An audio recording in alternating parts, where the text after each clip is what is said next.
ನೀವೆಲ್ಲರೂ ಕೂಡ ಆಲ್ಮೋಸ್ಟ್ ಕಾಂತಾರ ಚಿತ್ರವನ್ನು ನೋಡಿಯೇ ಈ ವಿಡಿಯೋ ನೋಡ್ತಿದ್ದೀರಾ ಅಂದುಕೊಳ್ತಿದ್ದೀನಿ. ಇನ್ನು ಕಾಂತಾರ ಚಿತ್ರವನ್ನು ನೋಡಿಲ್ಲ ಎಂದರೆ ದಯವಿಟ್ಟು ಅದನ್ನು ನೋಡಿ ಈ ವಿಡಿಯೋ ನೋಡಿ, ಇಲ್ಲವಾದರೆ ಈ ವಿಡಿಯೋದಲ್ಲಿರುವುದು ಏನೂ ಅರ್ಥವಾಗುವುದಿಲ್ಲ. ಕಾಂತಾರ ಚಾಪ್ಟರ್ 1 ಮತ್ತು 2 2022 ಹಾಗೂ 2025 ಬ್ಲಾಕ್ ಬಸ್ಟರ್ ಸಿನಿಮಾಗಳು. ರಿಷಬ್ ಶೆಟ್ಟಿ ಅವರ ನಿರ್ದೇಶನ ಹಾಗೂ ನಟನೆಯಲ್ಲಿ ಮೂಡಿಬಂದ ಸಿನಿಮಾಗಳು ಇಡೀ ಪ್ರಪಂಚಕ್ಕೆ ನಮ್ಮ ಕರಾವಳಿಯ ದೈವಗಳನ್ನ ಪರಿಚಯಿಸಿದ್ದವು. ಹಾಗಾದ್ರೆ ಬನ್ನಿ, ಇತ್ತೀಚೆಗೆ ಅಂದರೆ ಅಕ್ಟೋಬರ್ 2, 2025 ರಿಲೀಸ್ ಆದ ಕಾಂತಾರ ಚಾಪ್ಟರ್ 1 5 ಕುತೂಹಲಕಾರಿ ಸಂಗತಿಗಳನ್ನ ನೋಡೋಣ. ಕಾಂತಾರ ಚಾಪ್ಟರ್ 1 ನಲ್ಲಿ ರಿಷಬ್ ಶೆಟ್ಟಿ ಅವರು ಬೆರ್ಮೆಯ ಪಾತ್ರವನ್ನ ಮಾಡಿದ್ದಾರೆ. ಆದರೆ ನಿಜವಾಗಿಯೂ ಬೆರ್ಮೇರ್ ಅಸ್ತಿತ್ವದಲ್ಲಿದ್ದರು. ಹೌದು ಸ್ನೇಹಿತರೆ, ಬೆರ್ಮೇರ್ ತುಳುನಾಡಿನ ಆದಿದೈವ ಅಥವಾ ಮೊದಲ ದೈವವಾಗಿದ್ದಾರೆ. ಕೋಟಿ ಚೆನ್ನಯ್ಯರಂತಹ ಹಲವಾರು ದೈವಗಳಿಂದ ಆರಾಧನೆ ಮಾಡಲ್ಪಟ್ಟ ದೈವಗಳ ದೈವ ಬೆರ್ಮೇರ್. ಬೆರ್ಮೇರ್ ಹೆಚ್ಚಾಗಿ ಕಲ್ಲಿನ ರೂಪದಲ್ಲಿ ಪೂಜಿಸಲ್ಪಟ್ಟಿದ್ದು, ಈ ದೈವಕ್ಕೆ ಅಷ್ಟಾಗಿ ಯಾವುದೇ ಕೋಳಗಳಿಲ್ಲ. ಆದರೂ ಕೂಡ ತುಳುವಿನ ಪ್ರಾರ್ಥನೆಗಳಲ್ಲಿ ಬೆರ್ಮೇರ್ನ ಉಲ್ಲೇಖವಿದ್ದು, ತುಳುನಾಡನ್ನು ಸೃಷ್ಟಿಸಿದ್ದು ಬೆರ್ಮೇರ್ ಅಂತ ಹಲವರು ಹೇಳುತ್ತಾರೆ. ಧರ್ಮದ ಬೀಡು ಬರಡಾದಾಗೆಲ್ಲ ಉಳ್ಳಾಯ ಮಳೆ ಸುರಿಸ್ತಾನಂತೆ ಎಂಬ ಮಾತನ್ನು ನೀವು ಚಿತ್ರದಲ್ಲಿ ಕೇಳೇ ಇರ್ತೀರ.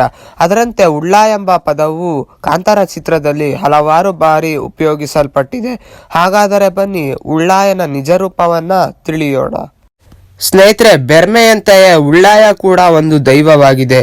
ಕಾಂತಾರದಲ್ಲಿ ತೋರಿಸಿದಂತೆ ಉಳ್ಳಾಯನನ್ನು ಹಲವಾರು ಕಡೆ ಸಾಕ್ಷಾತ್ ಶಿವನ ರೂಪದಲ್ಲಿ ಪೂಜಿಸಲಾಗುತ್ತದೆ. ಉಳ್ಳಾಯನನ್ನು ಶಿವನ ರೂಪದಲ್ಲಿ ಅಷ್ಟೇ ಕಾಣದೆ ರೋಗಗಳನ್ನು ನಿವಾರಿಸುವ ವೈದ್ಯನಾಗಿ ಕೂಡ ಹಲವು ಕಡೆ ಪೂಜಿಸಲಾಗುತ್ತದೆ.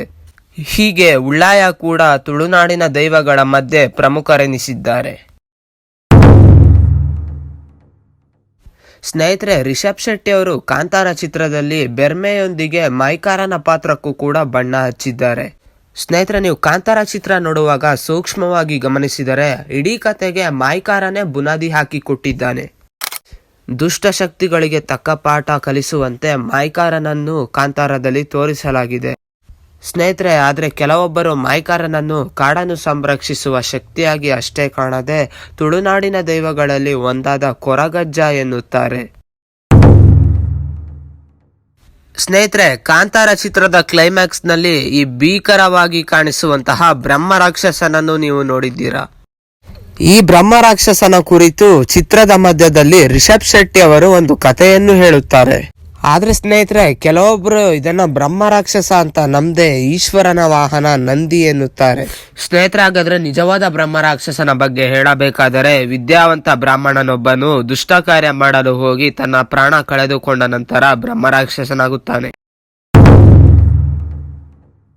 ಸ್ನೇಹಿತರೆ, 5ನೇ ಸಂಗತಿಯಾಗಿ ತಾವು ಕೇಳಿದಂತಹ ಪ್ರಶ್ನೆಗಳಿಗೆ ಉತ್ತರಿಸುತ್ತೇನೆ. ಮೊದಲ ಪ್ರಶ್ನೆ ಏನೆಂದರೆ, ಕ್ಲೈಮ್ಯಾಕ್ಸ್ ನಲ್ಲಿ ಬೆರ್ಮೆ ಹೋಗಿ ಆ ಬಾವಿ ಒಳಗೆ ಏಕೆ ಬಿದ್ದನು? ಚಿತ್ರ ನೋಡಿದವರಿಗೆ ಗೊತ್ತಿರುತ್ತೆ, ಬೆರ್ಮೆ ಹುಟ್ಟಿ ಬಂದಿದ್ದು ಆತ ಬಿದ್ದಂತಹ ಬಾವಿಯಿಂದಲೇ.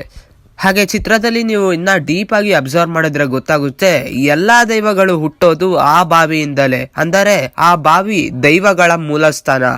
ಹಾಗಾಗಿ ಬೆರ್ಮೆ ಎಲ್ಲಿಂದ ಹುಟ್ಟಿದ್ದನೋ ಅಲ್ಲಿಗೆ ಹೋಗಿ ಸೇರುತ್ತಾನೆ. 2ನೇ ಪ್ರಶ್ನೆ, ಕಾಂತಾರದಲ್ಲಿ ತೋರಿಸಿದಂತಹ ಬಾವಿ ಏತಕ್ಕೆ ಮುಚ್ಚಿದೆ?